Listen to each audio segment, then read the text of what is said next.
Elhamdülillahi Rabbil alemin. Ve salatu ve selamu ala Resulina Muhammedin ve ala alihi ve ashabihi ecmain. Allah'ın selamı, rahmeti, bereketi üzerinize olsun aziz ve muhterem kardeşlerim. Kasas suresinden Kur'an iklimi yapmaya devam ediyoruz. 57. ayeti kerimeyi yapmıştık ve orada Allah-u Teala'nın Mescid-i Haram'ı, Kabe'yi, Mekke'nin tamamını tarih boyunca nasıl koruduğuna temas etmiştik. Ve bu koruma hem güvenlik hem ticaret devam ediyor. Yani Kureyşliler demişlerdi ki Peygamber Efendimiz'e ve galu innettebi'ul huda ma'ake nutahattah min ardına. Eğer biz seninle gelen bu hidayete uyacak olursak bizi kaparlar. Bizi başka milletler, başka toplumlar kapı verir demişlerdi. İşte Allahu Teala da buyurmuştu ki evelem nümekkillehum haramen aminen. Yani biz size burayı emin bir belde, hürmet edilen, dokunulmayan bir belde yapmadık mı? Ve rızık, ticaret, her şey akıp geliyordu. Evet, böyle bir şey yapmıştık. Yani iyi bilin ki yani biz bunu yine koruyacağız, koruruz, korkmayın. Yani Muhammed'imle gönderdiğim hidayete uymaktan korkmayın.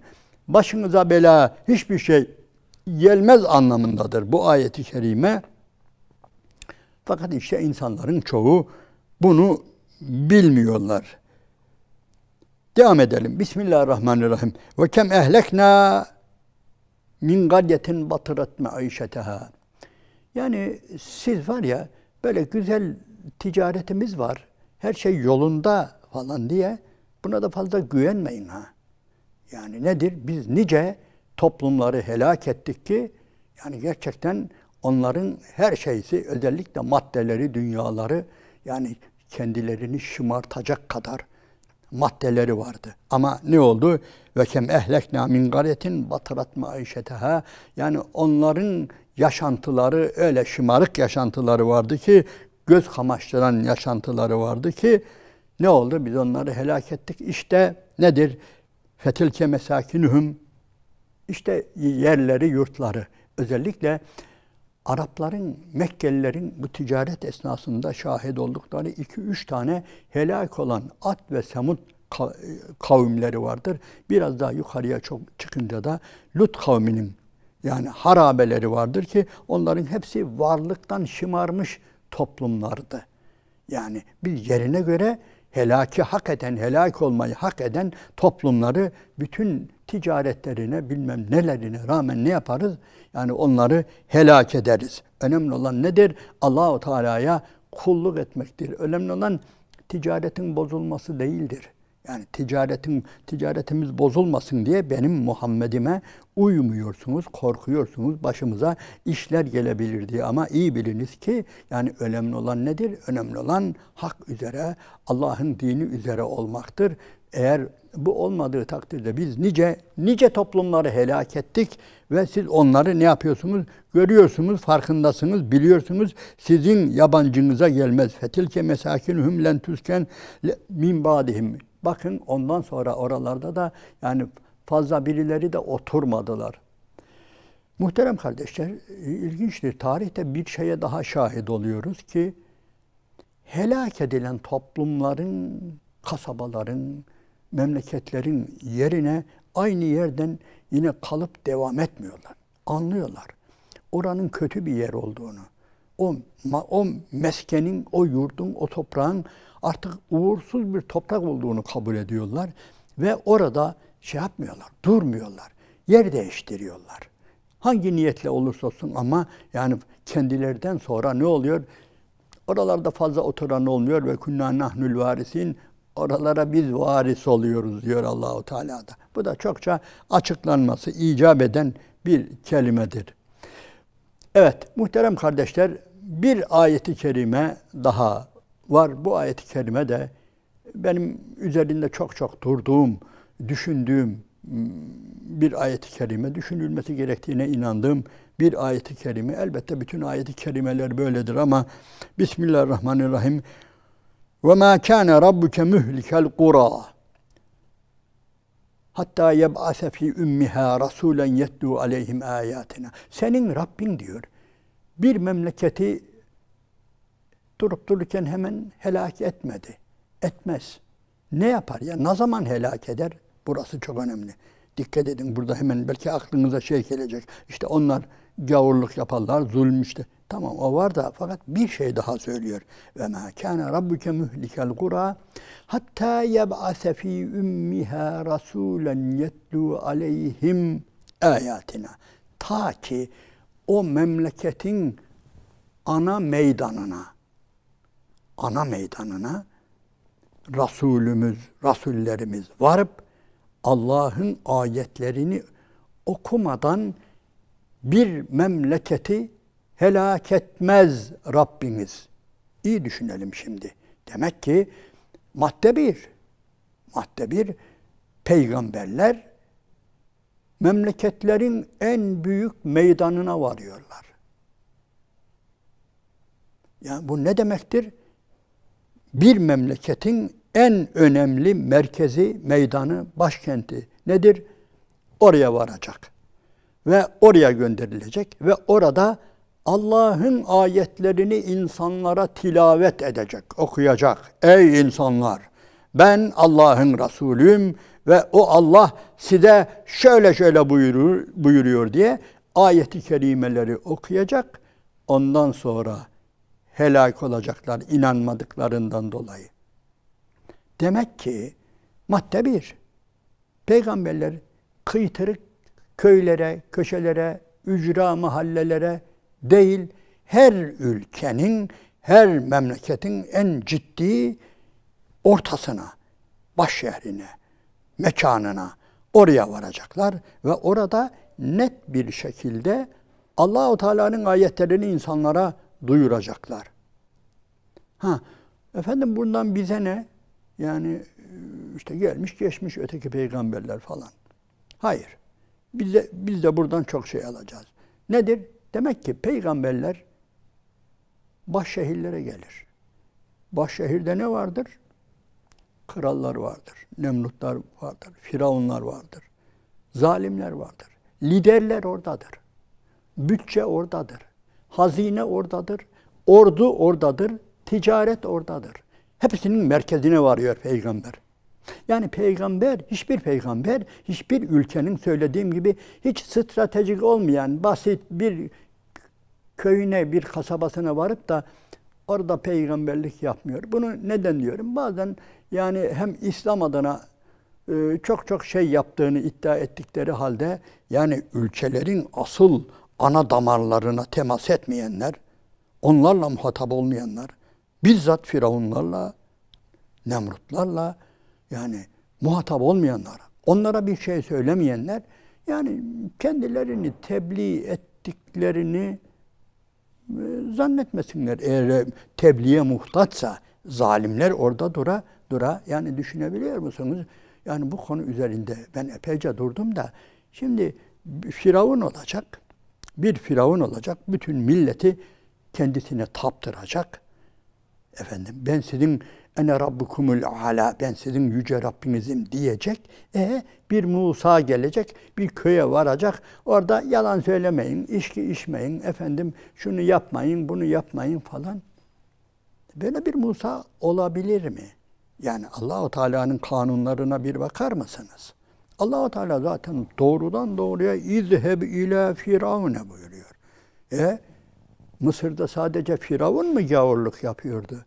Mısır'da zalim olan, diktatör olan veyahut da ne bileyim günahkar olan şey yapan sadece Firavun muydu? Nice insanlar vardı belki.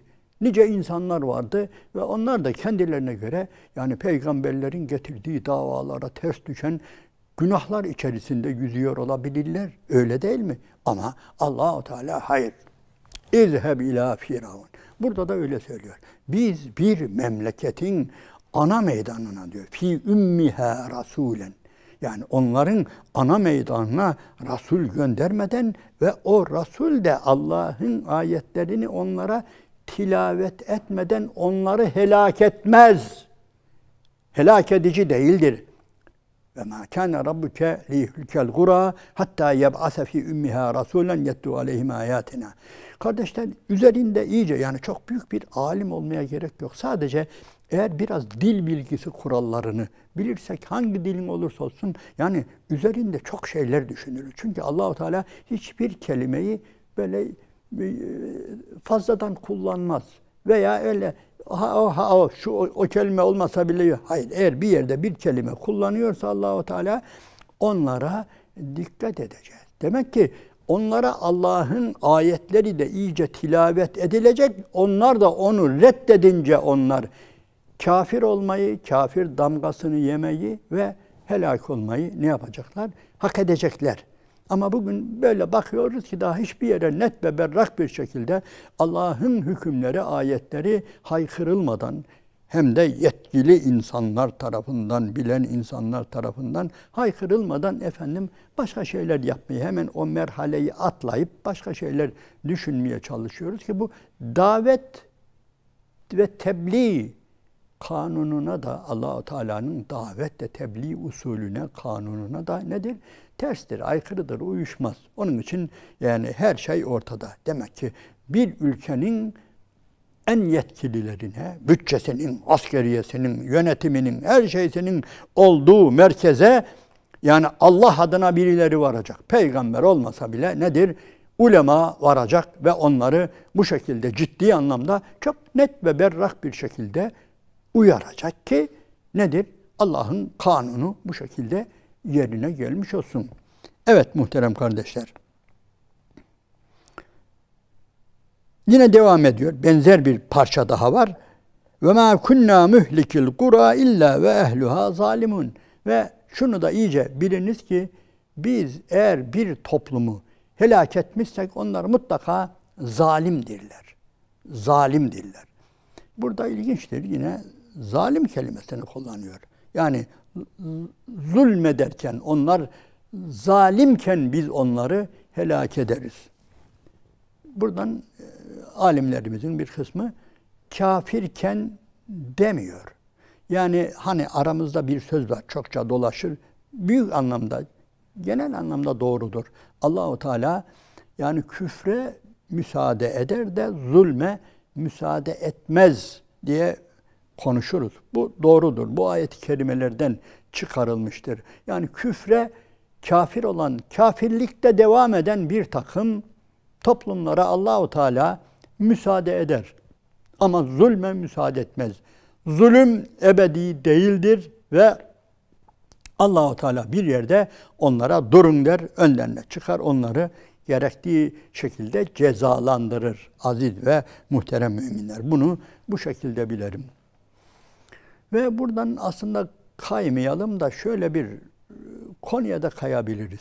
Hani zamanımızda bir takım işte depremler, şunlar bunlar falan oluyor, yangınlar oluyor. Özellikle depremler, tsunamiler, benzer felaketler geliyor. Biz elbette hepsinin Cenab-ı Allah'ın eliyle, müsaadesiyle, bilgisiyle, takdiriyle olduğuna inanıyoruz. Ama sebebini bilmiyoruz. Sebebi, yani bunlar azgın mıydı, kafir miydi, zalim miydi? Ondan dolayı mı helak oldular? Bunu bilemiyoruz. Niye? İçimizde bir peygamber yok. Onu bildirmiyor Allah-u Teala.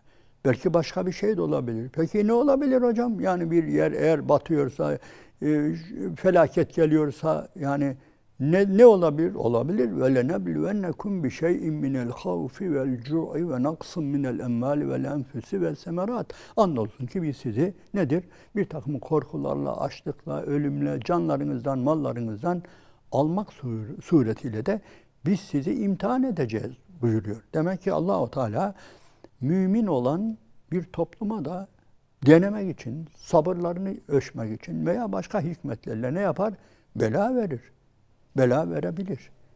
Bir takım depremler, felaketler verebilir. Onun için hemen işte falan yerde deprem oldu ya, bu dedikoduyu hemen internette veya başka yerlerde çok duyarız. Falan yerde hani deprem oldu ya, yapılan araştırmaya göre orada şöyle zina varmış, böyle içki varmış falan. Yani bunun evet, yani suçu kendimize Ha, bir insan suçu kendisine alırsa o güzel. Başkasından uğraşmaz da. Yani diyelim ki başına bir bela geldiğinde biliyorum ben bunu hak ettiydim derse amenna. Biz buna bir şey diyemeyiz. Ama başkasına gelen bir belayı böyle değerlendiremez. Çünkü o zaman sorarlar. Azizim niye işte şöyle yani az çok yani diğerleriyle kıyaslandığında şöyle güzel yani memleketlerde niye bu şeyler oluyor? İşte namaz var, abdest var, oruç var, bilmem ne var. İşte orayı sel felaketi vurdu, falan yeri deprem vurdu.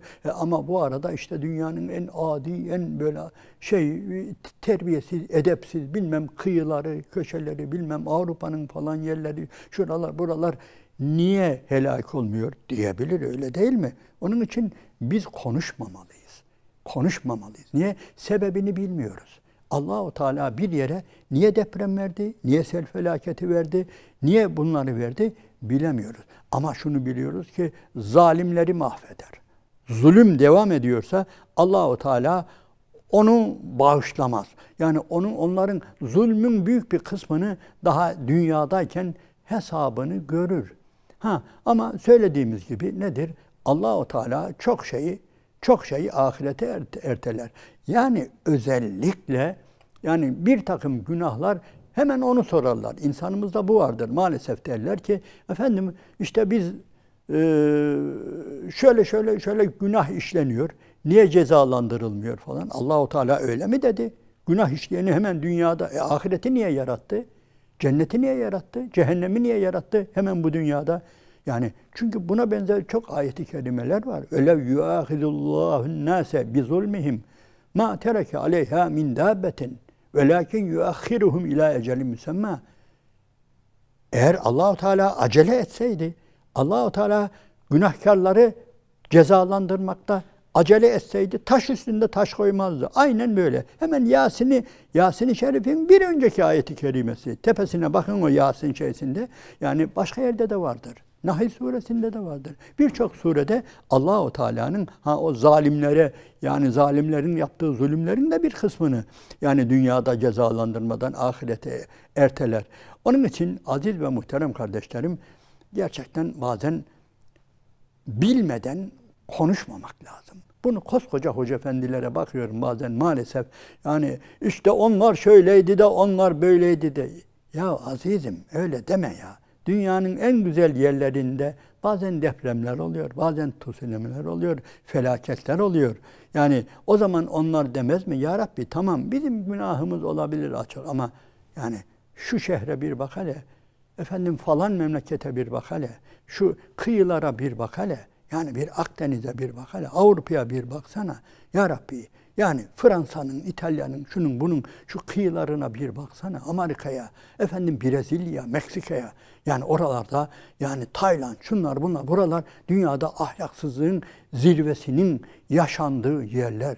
Yani erkek erkeğe evlenmenin efendim kanunla güvence altına alındığı şu Avrupa ülkelerine bir baksana. Oralar niye helak olmuyor da efendim benim falan yerde şu kadar insanın efendim yaşadığı bu oralarda Müslümanca yaşamaya çalıştığı bir memleket niçin helak ediliyor diyebilir. Onun için cevap veremezler. Bu yanlış bir şeydir.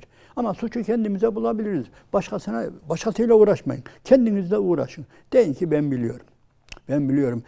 Benim arabam niye kaza yaptı? Ben çok iyi biliyorum diye kendinde bir suç arayabilirsin. Ona bir şey diyemeyiz biz. Olabilir de, isabetli de olabilir ve hatta doğrudur da. Allah'a karşı yani bir takım hatalar işlememek üzere ne yaparsın?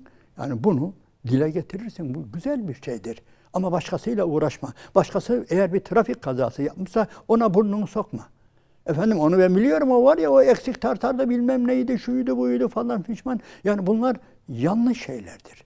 Söyledi mi? Allahu Teala sana haber mi verdi? Ben ona şunun için kaza yaptırdım, şunun için evinde yangın çıktı diye. Yani bir şey diyor mu sana? Vahiy mi etti? Yok. Niye konuşuyorsun? Konuşmayacaksın. Ama kendi başına bir şey geldiğinde bunu diyeceksin. Ne de tamam bu benden.